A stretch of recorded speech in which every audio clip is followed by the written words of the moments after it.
खूप दिवसानंतर माझं लग्न जमलं होतं. मी वयाची 25शी पार केली होती. मला नोकरी नसल्यामुळे माझं लग्न जुळण्यास खूप अडचणी येत होत्या. यामुळे माझ्या घरचे खूप परेशान झाले होते. त्यांना वाटायचं माझं ताबडतोब लग्न व्हावं.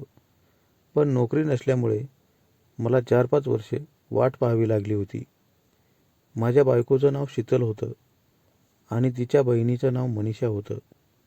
त्या दोघी जुळ्या बहिणी होत्या आणि दिसायलाही सारख्याच होत्या.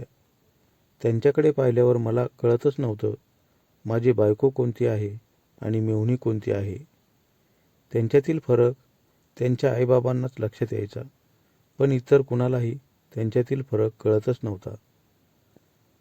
त्या देखील सामान्य कुटुंबातील मुली होत्या आणि दिसायला मात्र खूप सुंदर होत्या. शीतल माझ्यापेक्षा 5 वर्षांनी लहान होती. तिच्या घरच्यांनी आमची शेती पाहून मला मुलगी दिली होती. कारण शीतललाही शेती कामाचा बराच अनुभव होता. आमच्याकडे बरीच बागायती शेती होती. सुरुवातीला आम्ही गावामध्ये राहत होतो, पण माझ्या लग्नानंतर माझे आईबाबा माझ्या आजी आजोबांकडे शेतात राहायला गेले होते. गावात आमचं 2 खोल्यांचं घर होतं.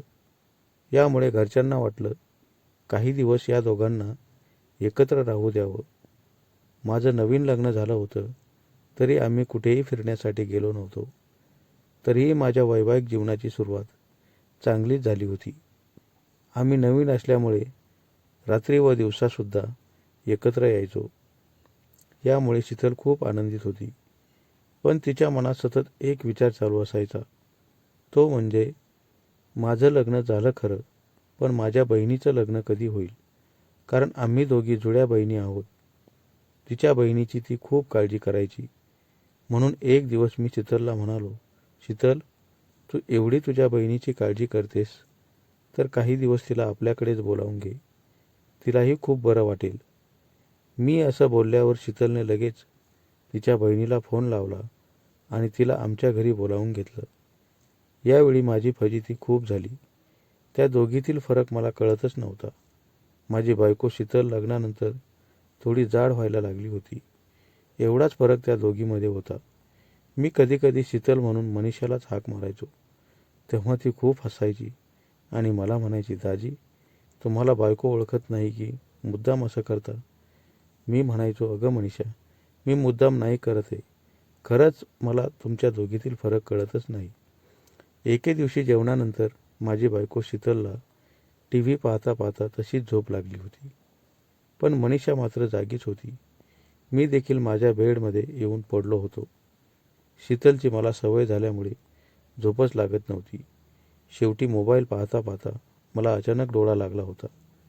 थंडीचे दिवस असल्यामुळे मी अंगावर गरम कापड घेऊन झोपलो होतो.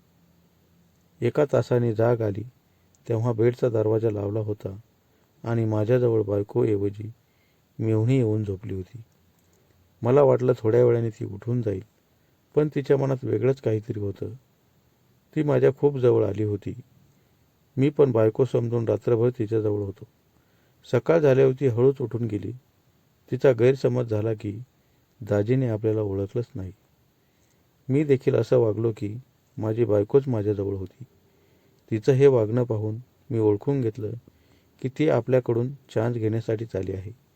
तिचं लग्न जमणार होतं म्हणून मी दुसऱ्या दिवशी तिला खूप समजावून सांगितलं. तेव्हा तिला माझा खूप राग आला होता, कारण तिला वाटत होतं दाजीकडून आणखी काही दिवस. त्या दिवशी मी चुकलो, पण दुसऱ्या दिवसापासून मी रोज खात्री करायला लागलो की माझ्याजवळ खरी बायकोच आहे ना.